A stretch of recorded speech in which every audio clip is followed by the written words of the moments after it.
Welcome back, Rare Talks, another episode. Like, comment, and subscribe. You already know where it is. I'm joined today with the best co-host in the world. Come on, man, like real fend. And today we got a special guest in the building. Introduce yourself, my brother. What's going on, guys? It's Blackman, the Datraveller, and I'm an up-and-coming world travel blogger all the way from East London, Stratford. Jeez. Yeah. So, we're gonna just make sure that if you haven't seen our last video, go to that last video, like it up, comment. Also, go to our Spotify. Make sure you're listening. And you can listen there as well for exclusive episodes that are not uploaded to the YouTube. So, come on.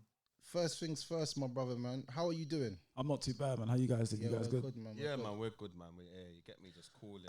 I saw what you do. I saw what you did, and it's incredible because I actually went into it. Oh, because I had the idea a few years ago that I wanted to do traveling. Only thing is, you know, when you have the thought but you don't follow it through. Yeah. I tried. I've gone places, but I haven't like recorded it like that. If that makes sense. Yeah. So, what made you want to get into this travel? I'll be honest with you. You know what happened is, I'm just gonna make it a bit short. So what happened is, I was going through trials and tribulations in my life when I was a teenager. So I got caught up in that gang violence. So in 2012, I almost got shot 3 times in 3 different days in a row. Whoa. So when that happened to me, I thought, oh, like that's a life-changing situation. And then pushed a bit forward in 2000, I think it was 2018, 19, I must have got stabbed twice. Jeez. So when that happened, I thought, okay, you know what? I was never like, I've never been arrested by the police, but I always hanged around with the wrong people in my area. So when that happened to me, it was a life-changing situation. So I went to America in 2014 or 15, I can't remember, just for a holiday. Yeah. Then I met my girl over there randomly, and then she just changed like the whole perspective of who I am as a person. And then the way I started Blackman the Traveller, it started literally 2 years ago. I moved out to Australia to live there for 2 years. Jeez. Yeah, so I came back to the country last year, May. And then when I was out there for 2 years, I just thought, okay, how am I going to get myself together? And then one girl kept on sending me DMs on Instagram. And Mia, you need to start you need to start a YouTube channel, I was like, look, I'm trying to get away from all this English, things that I was living in the past. So I looked into it. I typed black British travel bloggers. It was mostly females that was coming up. It wasn't guys that were coming up. So I looked into it a bit more than when you watch a lot of travel content, you don't see people of color. You see a lot of white Western people. That's right. Yeah. So I thought, you know what, let me take this seriously. Bought myself a camera, then boom, that's how it started. Yeah. So name a few countries that you've traveled to as well, like since you started this. Since I started this, so I've been to Argentina because that's where she's from. I've been to Brazil. I went to Uganda. I went to Australia for 2 years, obviously. Thailand, Vietnam, Myanmar, Turkey, Morocco, America, Bahamas, Tanzania. Yeah. So I've been to quite a lot of countries. Yeah, That's a lot, man. Yeah. And what you see when you're traveling, what's the? Because some people say traveling's hard. Yeah. Do you find traveling hard when you travel? No, it is. When I was young, I wasn't that sociable. So, but as soon as I moved to Australia and I met a lot of people, it changed my perspective about life. So when you come out of your comfort zone, that's when you start to realize what type of person you could be, or what type of person you was in the past.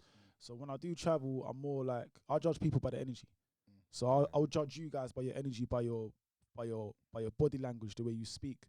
So when I travel, I'm more like in my comfort zone. Yeah. What would you say is the country that you've been to that has been like what they would say racist? Fuck it, I would say Poland. Jeez, cause I see it on your Instagram. It's in Warsaw, isn't it? Yeah. I would say Poland, man. Fuck.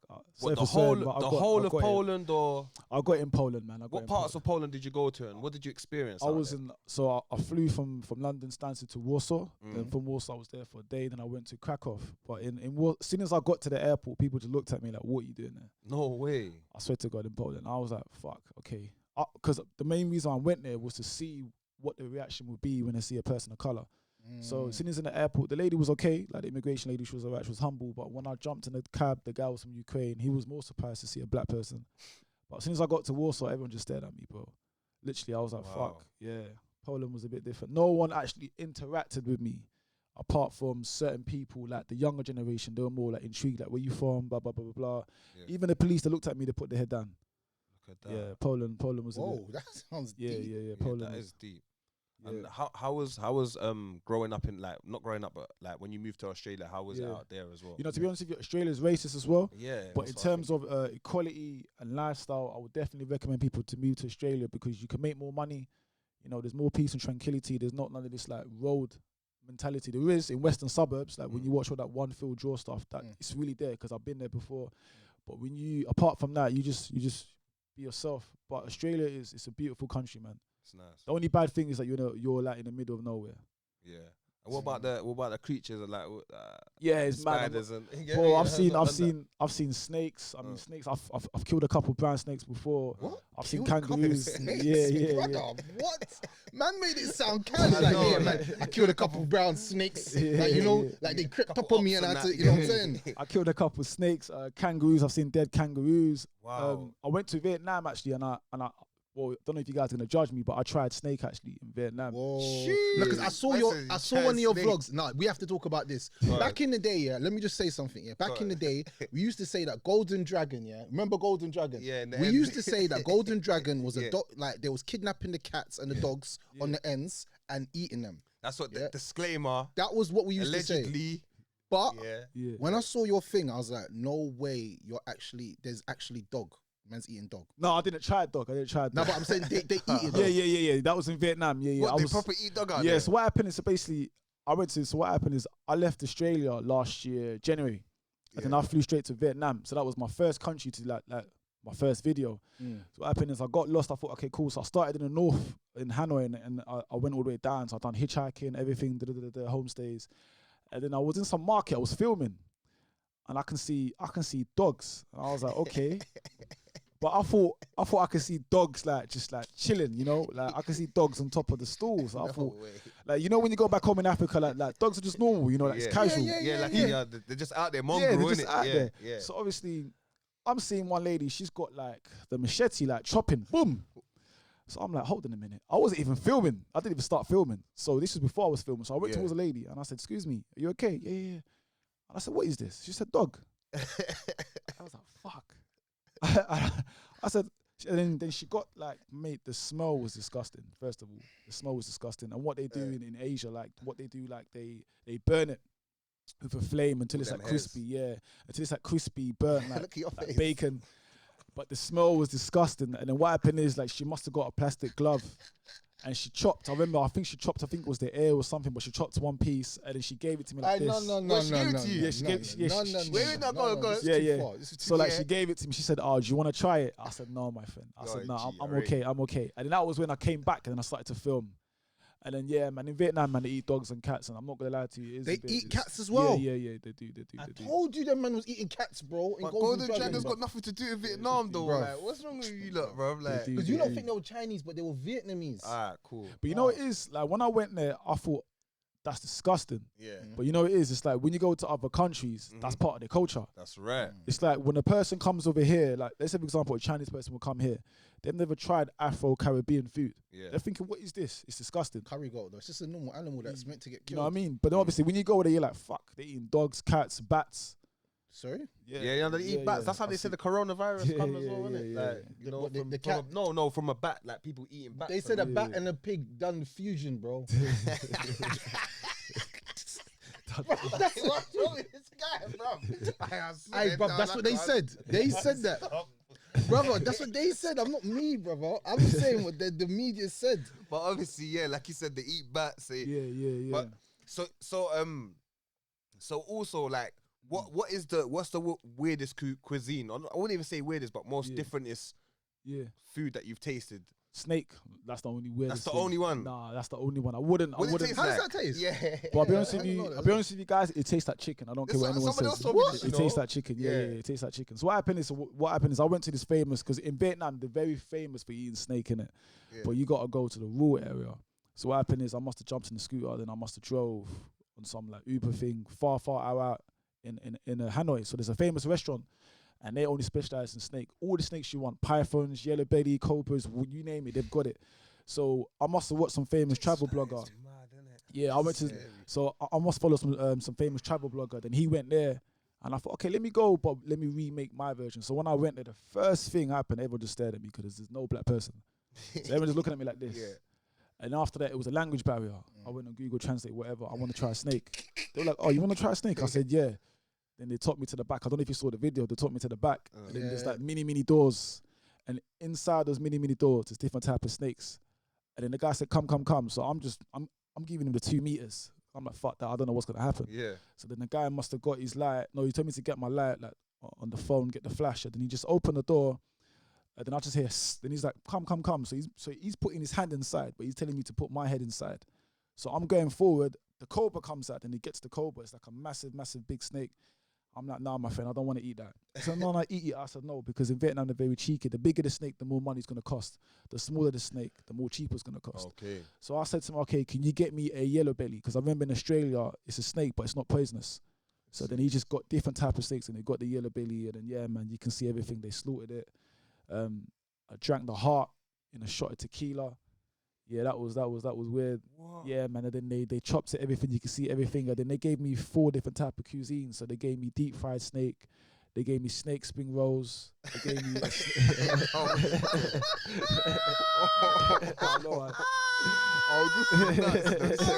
is a real like. I'm learning. This is real life, man. Yeah, I'm learning. You're teaching man a lot. Yeah, and then they gave me snake spring rolls, deep fried steak. They gave me snake salad, and then the last one I don't know. Salad. Yeah, the last one I don't know, but it was too green and blue. And I didn't try that one, but it was so persistent. They were like, try this one. I said, no. So I didn't try that one. But the other 3 I tried, I think the best one was the deep fried snake. The spring rolls was disgusting. It wasn't good. What about you see when you said the shot? What's that for? Like, so basically, apparently it's good for your immune system. Apparently it's good for like sex or whatever. So you know these Southeast Asian, they know what they're talking about. Though. Don't get it twisted. Yeah. They're using all these medicine type of stuff. So did it work though? Did it work? Nah, because I didn't do anything after that. I felt sick. We say did it give man the mojo? Nah, man, I felt sick. I'm not gonna lie. So what happened is like the heart was moving. You can see it on YouTube. So the heart's still moving. I need in the to glass. go onto your YouTube proper still, yeah. So the heart's still moving, and then you can just see it. So what happens? They put a shot of tequila in a small glass, and then they put the heart inside, and it's still moving. And the guy said to me, "Drink." I said, "What do you mean drink?" He said, "Drink." I said, "For what?" It's good for this, and I said, "Oh, okay, cool." So but I was hesitating. I was scared. Yeah. But then there's a bit of blood inside. But he said to me that the alcohol kills like the bacteria and that. So I was still hesitant. I thought, fuck it. So I just thought 1, 2, 3. Then I drank it. When I drank it, it was still moving inside my throat. Yeah. That was crazy. Yeah. Wow.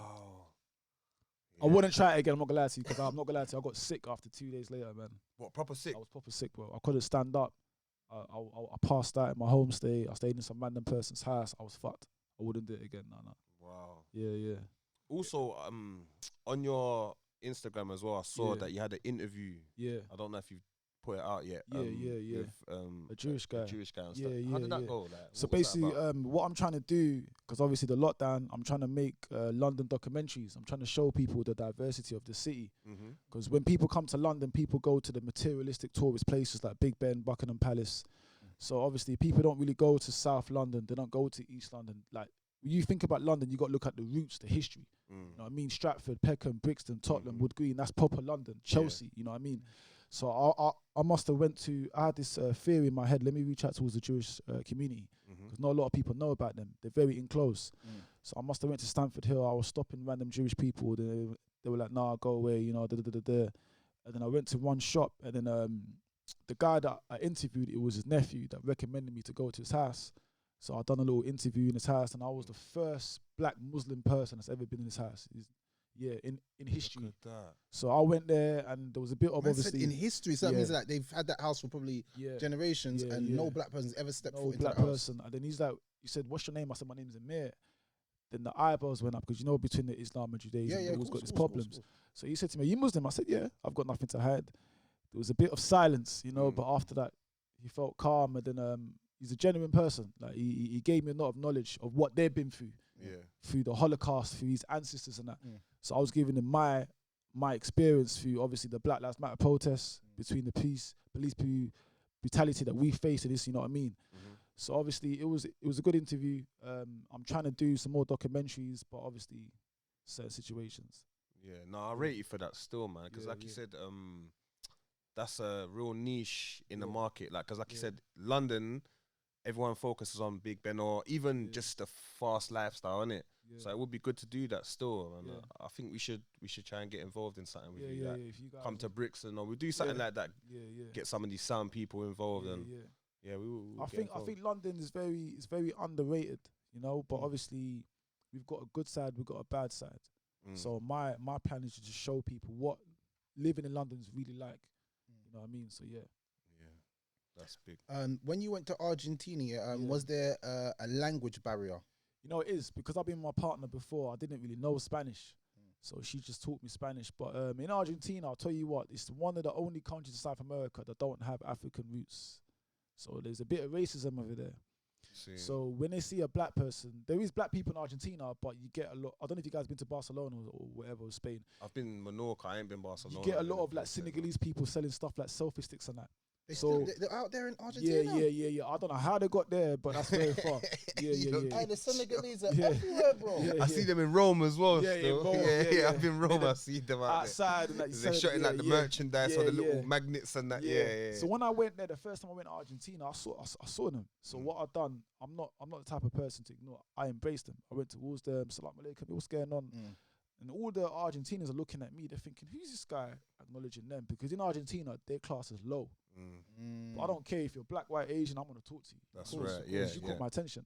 So obviously, when I'm there with my partner, I tell you a story. I went to a restaurant in one of the most expensive places in Buenos Aires. I walked in, she walked in. The waiter did not even acknowledge me, but he acknowledged her straight away. Wow.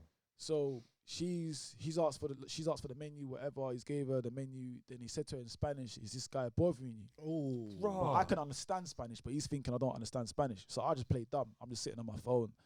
And then he's like, "Excuse me, can you get out of the restaurant?" I'm playing dumb. Yeah. Next thing I spoke English. He said, "Oh, don't this where you from?" I said, English. English. Then he got the menu straight away. So that shows you that racism is still out there, you know what I mean? Yeah. But in Argentina overall, it's a beautiful country, you know what I mean? But you are gonna get a lot of people staring at you. Let's just say that. It's not like Brazil. Brazil, you got so much Afro-Caribbean history over there. But yeah. That's crazy, man. What about Turkey? I see you living up in Turkey as yeah, well. Yeah, Turkey. Yeah. So I think out of all the places that I've been to, Turkey was one of the best in terms of the freedom. People are so interested in your culture. Yeah. Apart from Istanbul is a very materialistic city. But outside Turkey, man, it was crazy, man. I've done hitchhiking because I do hitchhiking as well. So I was jumping in random people's cars. It is a bit dangerous, but because I have that confidence, I was jumping in random people's cars. Turkish people are dangerous. I thought Turkish people was kind of all right. Turkey's got, you got to be careful because you got Turkey, Syria. There's a civil war going on. That's right. You got the border, innit? Yeah. So my plan was to go to Turkey for 2 weeks. Yeah, because you know what a brother said to me years back. He said, "Bruv, when we was out in Turkey, he's like, be careful you jump in anyone's car because you could just end up in Syria." 100%. Yeah. Man woke up in the morning, you're just in Syria. Yeah. So the plan was to go to Turkey for 2 weeks, but I overstayed, so I went there for 3 weeks. And the plan was to go from Istanbul all the way to the Syrian border. Wow. Yeah. So my plan was to go all the way to Syria, but not inside, but in the border. Yeah. And actually film this journey and show people how the Syrian people are actually suffering. Because I'm not being rude, there is no person of color that's doing that. Of course. When you watch travel content, everything's a white.